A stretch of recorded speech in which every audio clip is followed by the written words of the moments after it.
Hi guys, it's Tanya with Scraptastic Creations. Welcome back to my channel. Today I am going to create a one-page layout and I am going to use Stampin' Up's Halloween Memories Scrapbooking Workshop.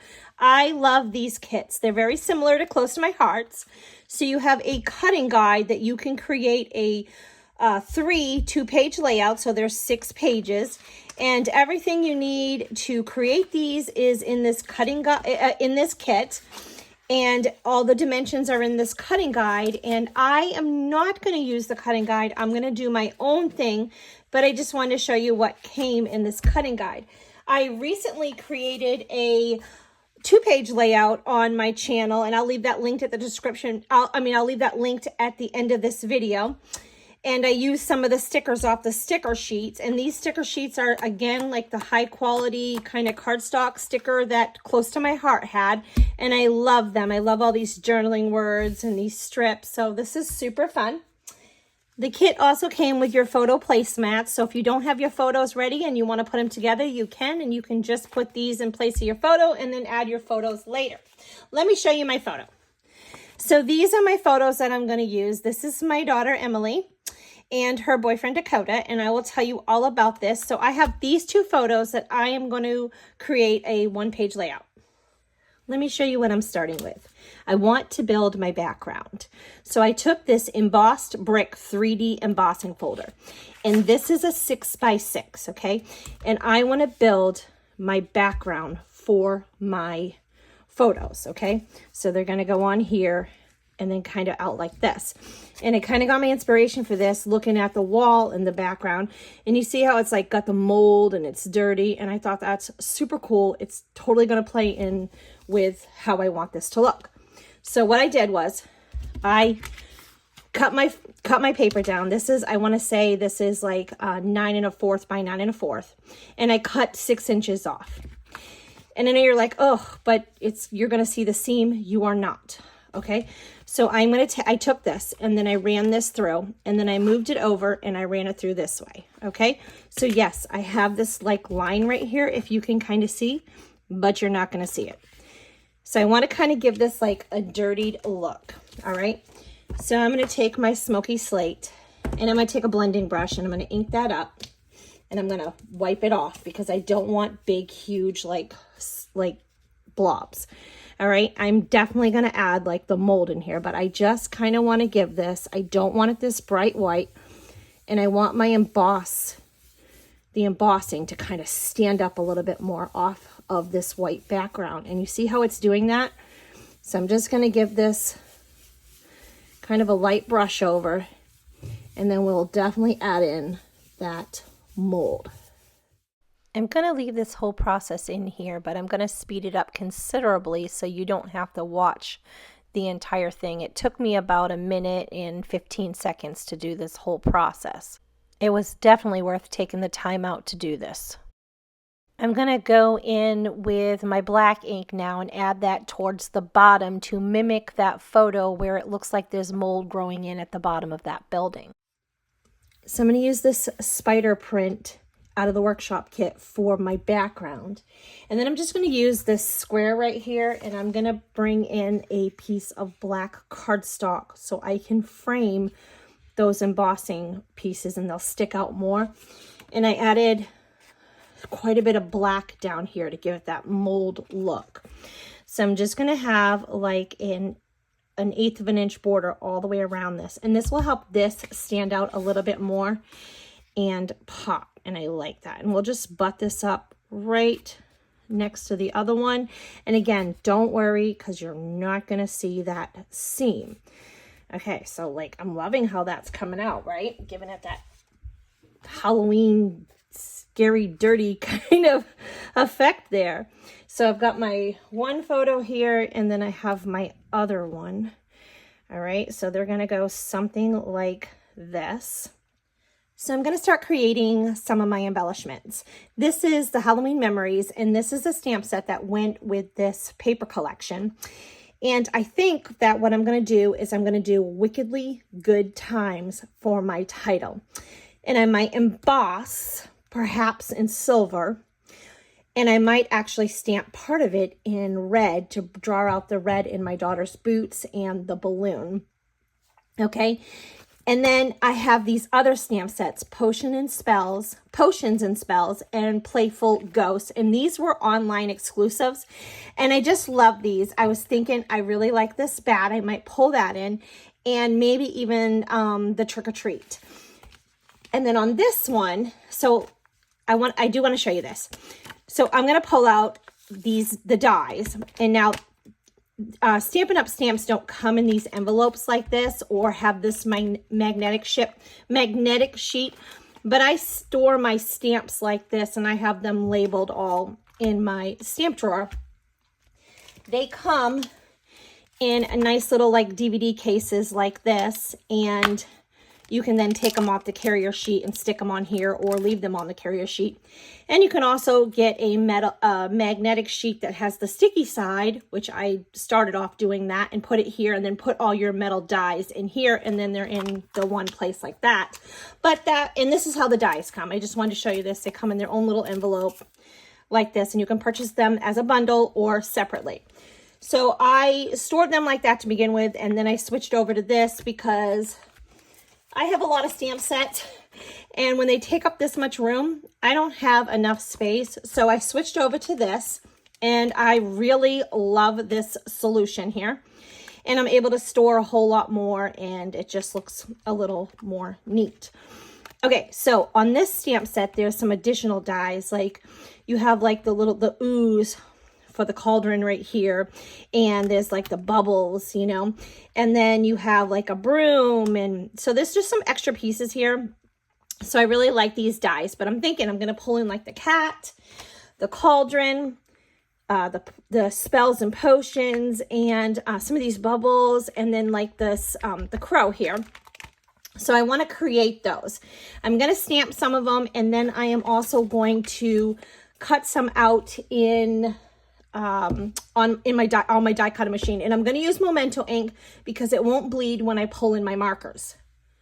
I went ahead and created several embellishments with my stamps and dies, and I used my markers to match the colors in my photos, and then created this cauldron with the die, and I did layer this 3 times to make it stand up off the page without having to put foam tape on it, and it makes it super sturdy as well.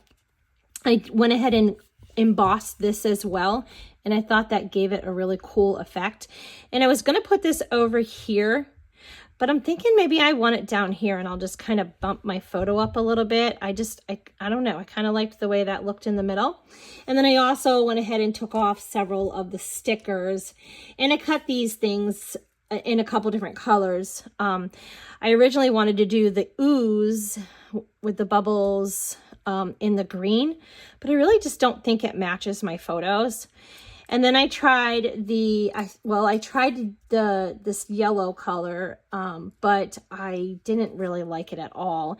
And then I thought, well, I'll bring in silver.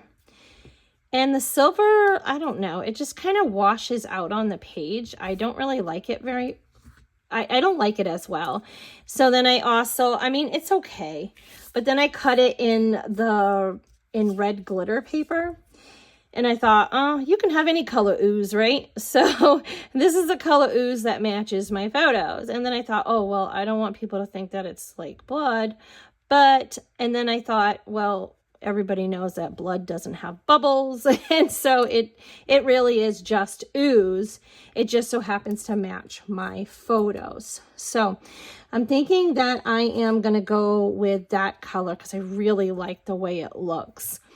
Okay, let me show you that I got the yellow that I had cut for some of these pieces and the bubbles and stuff that I was showing you and the Regal 6x6 Designer Series paper. There's like 40 sheets in this thing, and I love it because you get just a wide variety of colors to work with and several different patterns, and you get several sheets of each one, I think 4. And so this is where I had originally cut those to to see if I like them. But I want to pull in this, and I want to pull in this red. There's two different reds. You have the cherry cobbler and the real red, and I'm going to pull in the real red because I kind of laid it up there, and they both go really well. I don't know. This one goes really well too. I don't know. I like them both. So we'll just leave them both out.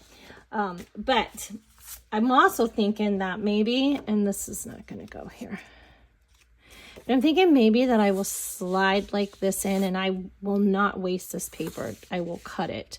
But I kind of was thinking that I would kind of slide this in back here just to kind of give it like a pop of color hanging out, and then maybe another little piece of something right there. So that's kind of a thought I have. But I am going to put this here, and I want to bring in my books down here. And I kind of want to make sure I can see my little red pom-pom, or the little red pom-pom on his costume right there, because I just think it adds to the photo. And then I'm going to bring in the cat down here. Isn't that cute? He's so cute. I'm thinking that I want to create like a journaling thing here, and I'm going to put my title up here, but I love these bats, so I want to bring these bats in. This was off the sticker sheet, so I'm thinking that maybe I'll bring in a bat over here. Somewhere down here. That's cute. And I did take the sticky off of that with my anti-static pouch. And then I'll bring in like a bat up here, and I'll bring in somewhere over here. I'll bring in so I can get that visual triangle going. So I'm going to bring in the Latte Love die set, and I'm bringing in that cup, and I'm going to use that for a tombstone. And at first I thought I was going to use it for my journaling spot, and then I was like, nah, I'm just going to use this for an embellishment. But I had to move that around because I put it in upside down. I'm letting the end of that hang off the embossing machine. That way there I can make that longer than it is. And this is a really cool trick if you've never done that. So I just wanted to show you the process of how I did that and how I let that hang off there. I'm going to trim up these handles and then bring in my Smoky Slate ink and my blending brush and just blend that out a little bit to give it some more texture and detail. And then I will actually also emboss some letters and write RIP on there. Now you could also do that with just a journaling pen. I'm using this hexagon shape off of the Wildflower Designs, and I'm cutting a basic tag, and I'm going to add this both to the top, and then I'm going to add the other half of that hexagon shape to the bottom. And I went ahead and inked that up with that Smoky Slate, and then did some edge distressing in my black around that. I embossed my title on that pattern paper, cut it in half, and then I also edge distressed around that and add a little banner. I put some ink around my jars, and I'm going to pull in a little bit of splatter now. I'm going to use an old shimmer brush that I have, but you can do this technique with anything you have, like watercolor, re-inkers, gloss sprays, shimmer sprays, really whatever you have that you can add splatter. You could even do this with your marker. Take the lid off and tap your marker with, say, your embossing folder, and it comes out great. If you're enjoying this process video, give me a thumbs up and hit that subscribe button. I'm going to finish my tag and my jars off with some twine, and I'm going to wrap it around those jars, and I'm also going to kind of fray it up top there at that tag just to give it kind of an old look. Don't worry, I will leave all the supplies that I'm using and the links in the description box below this video for you, so you can find it very easily. And if you're looking for more inspiration using this paper collection, check out the video immediately following this where I created a 2-page layout, or check out my YouTube channel, and there's lots of videos with lots of techniques and inspiration there. And leave me a comment and let me know where you're from. I love connecting with all of my viewers. So I added that twine onto those medicine bottles or potion bottles, whatever you want to call them, the old looking bottles, and then put a little bit frayed up top here on to finish that tag off. And then I printed my journaling on, I printed it out on my Epson 400, my photo printer. I just typed it up on my computer and printed that out, and then did a little edge distressing on there. And I did the journaling strips because I really wanted to make sure that you've seen that brick in the background. I really love how that turned out. I hope that you also enjoyed this process video. Till next time.